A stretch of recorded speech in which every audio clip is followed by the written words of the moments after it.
Agora eu vou falar sobre alguns aspectos biológicos da síndrome de Turner. Dentre eles vou citar a monossomia do cromossomo X, a baixa estatura, as gônadas mal desenvolvidas, malformações cardíacas, características faciais, outras e algumas alterações físicas.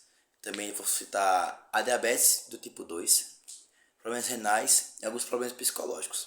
Bem, a monossomia do cromossomo X ela pode ser considerada uma característica de um aspecto biológico da síndrome de Turner, pois numa pessoa com características de cromossômicas normais, ela possui 46 cromossomos, sendo que 44 são autossômicos e 2 são sexuais. Se for homem, 44 autossômicos, um X e outro Y. Se for mulher, 44 autossômicos, em que um é X e o outro também é X. No caso de uma menina com síndrome de Turner, há uma falta desse segundo cromossomo. Ou seja, a pessoa fica com 44 cromossomos autossômicos, sendo que em vez de dois sexuais, ela possui apenas só mais um sexual, levando a essa síndrome, que pode acarretar em muitos problemas para essa pessoa. É tanto que essa síndrome é até um tanto quanto rara, pois ela só é pega em um nascimento de 1 a cada 2.000 meninas. Agora, a baixa estatura. A baixa estatura é uma característica bem comum da síndrome de Turner, tanto que muitos são recomendados desde cedo tomarem reposições hormonais de crescimento. E mesmo com essas reposições hormonais, é bem capaz dessas meninas chegarem nem aos 1,50 de altura. Também, também posso citar as gônadas mal desenvolvidas. Essas gônadas mal desenvolvidas são a vagina, são, como posso dizer, são aparelhos sexuais da mulher que acabam que não ficaram tão desenvolvidos. Tanto isso quanto alguns aspectos físicos mesmo dela, que acaba ficando atrasado em relação às outras. Tanto que tem aquele negócio de que o homem é mais desenvolvido o homem acaba tendo um atraso de desenvolvimento que a mulher. A mulher se desenvolve primeiro que o homem. Nesse caso, não.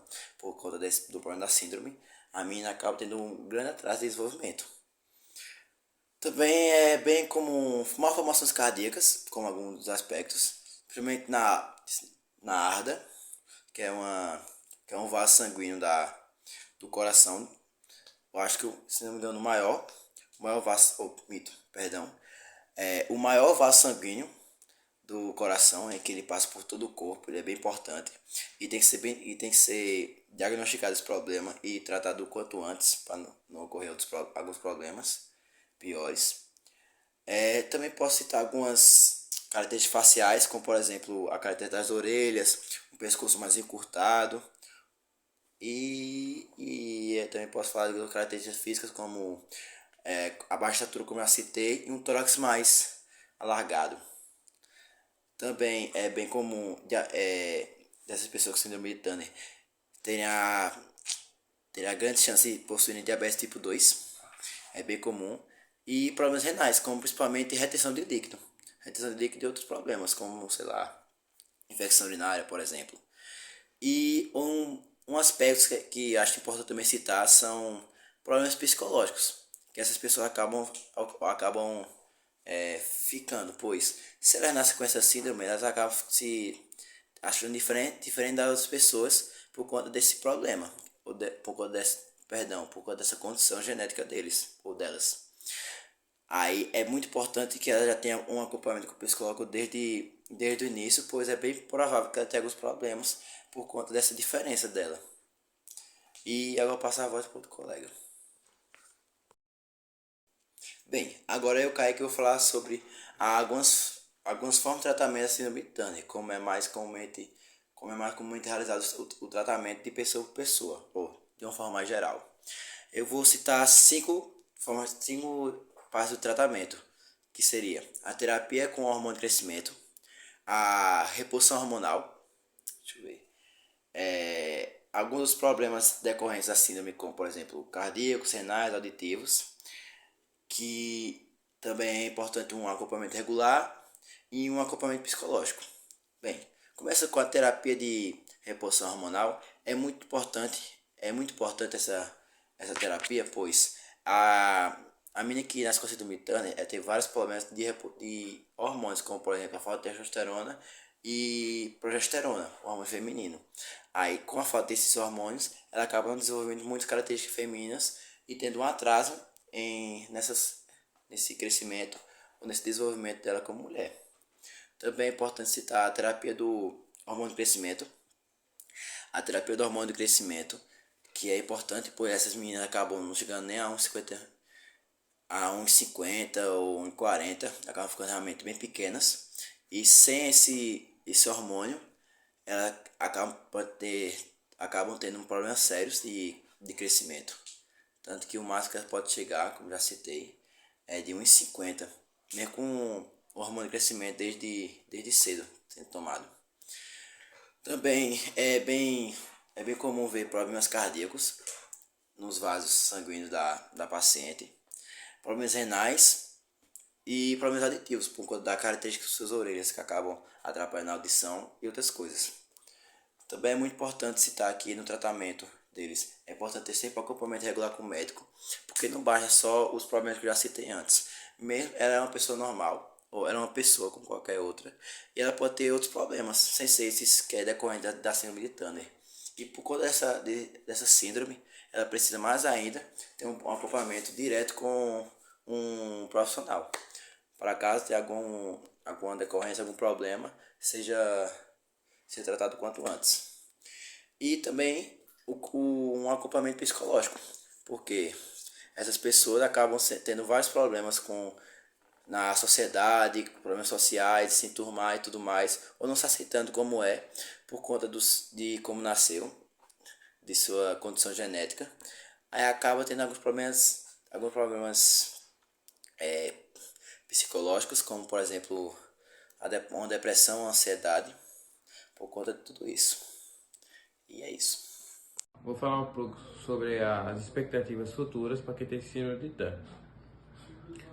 Com o avanço nos estudos para essa determinada área e com testes experimentais, conseguiram aprimorar algumas coisas na genética. Isso facilitando o bem-estar do paciente, como poder prevenir essa síndrome e poder diminuir seus efeitos. Com o avanço na terapia hormonal, mulheres que sofrem com essa falta de fertilidade, de hormônio, os estudos conseguiram ter um impacto muito positivo nessa área, podendo fazer um implante de hormônio ou até terapia para que seja estimulado a geração desses hormônios tais que faltam. Tem um grande grupo de médicos dessa área que estão estudando sobre pesquisa genética e terapia genética, onde eles vão procurar recompor o que falta, as anomalias genéticas. Eles estão tentando corrigir esse erro, onde ocorre nos cromossomos. Sabemos que está tendo pouco avanço, mas sim um avanço considerável. Com a implantação de hormônio, tem outra causa que preocupa bastante. Com a falta de fertilidade, as mulheres não conseguem engravidar, já que precisa ser fértil. Então, tem estudos que comprovam que está tendo um grande avanço nessa área. Que daqui a 5 anos, 10 anos, eles vão conseguir reverter a situação, onde uma mulher que tem síndrome de Turner consiga sim engravidar, pois não vai ter dificuldade no seu ovário. Agora a gente vai falar sobre o tratamento a longo prazo. Isso é de grande importância. O paciente que tem a síndrome de Turner, ele não pode ficar fora desse acompanhamento. Isso vai servir para que seja corrigidos defeitos genéticos, como foi citado o tópico anteriores, tipo, tenha mais estudos aprimorados e comprovado, porque já está fazendo uma pessoa diretamente. Esse estudo desde que é descoberta a síndrome de Turner, que na maioria das vezes é na nascença do bebê, quando ele nasce, por causa do seu tamanho, que é menor que os outros, até a sua fase de velhice. Ou seja, então tem um grande acompanhamento. Espera-se que nessa área tenha grande evolução por causa nesse sentido, porque pode tratar desde de sua nascença até sua velhice, podendo que outras vidas futuras que venham a nascer não sofram mais isso ou tenha um impacto menor. Então a gente chega à conclusão que, ao decorrer do tempo, os estudos têm tendo um grande avanço nessa área e que talvez a gente não poderá extinguir a doença para simplesmente de existir, mas sim poder evitar grandes quantidades, porque isso é preocupante para a sociedade. Bom, eu vou falar sobre os aspectos sociais da síndrome de Turner. E eu vou ler um depoimento sobre uma mulher que tem essa síndrome de Turner. Abre aspas. Em mim, a síndrome foi descoberta por observação da minha mãe, que percebia que o crescimento era tardio, considerando as crianças da mesma idade e ainda em desenvolvimento da puberdade. Ela levava em médicos que foi solicitado exames de taxa hormonal. E o resultado foi que o organismo não produzia hormônio suficiente. E com isso, me encaminhou ao endocrinologista. Minha primeira consulta com profissional foi no dia do meu aniversário, de 12 anos. Após a avaliação, os resultados confirmaram a síndrome de Turner. Destacou-se que foi um dos piores momentos da minha vida, que por se tratar de um problema tão raro, as informações que obtínhamos sobre a síndrome de Turner não eram positivas.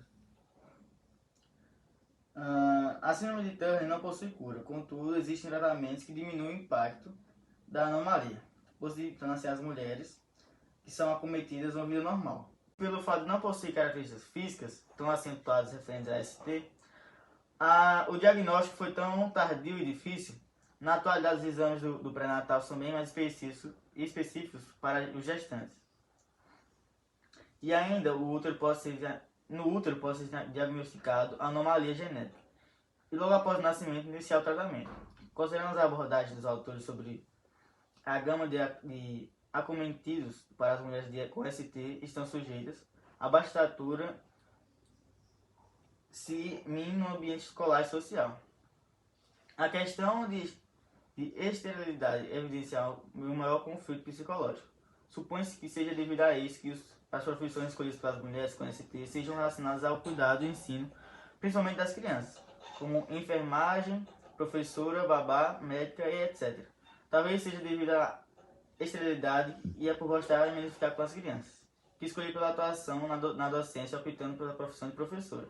Como mulher que possui uma síndrome de Turner, posso dizer que os maiores desafios enfrentados são em relação à saúde, pela necessidade de constantemente estar acompanhado de um médico, para a monitoria dos problemas adivinhos em consciência da ST. Os preconceitos enfrentados são em virtude da baixa estatura. Comentários dos mais variados de todos os tipos sobre a minha estatura, seja esfera familiar ou social, mas o desejo da maternidade de gerar uma vida se sobressai em qualquer outro. Contudo, por métodos naturais se torna quase inviável, pelo risco da gestão. No entanto, a maternidade pode ser possível por outras vias, como adoção ou fertilização in vitro. Diante das afirmações, posso dizer que a síndrome de Turner aumenta em mim ainda mais o desejo pela vida, no qual as dificuldades enfrentadas são superadas pelo esforço pessoal e apoio familiar, atrelados aos aspectos envolvidos intelectualmente advindas pelo estudo e informação.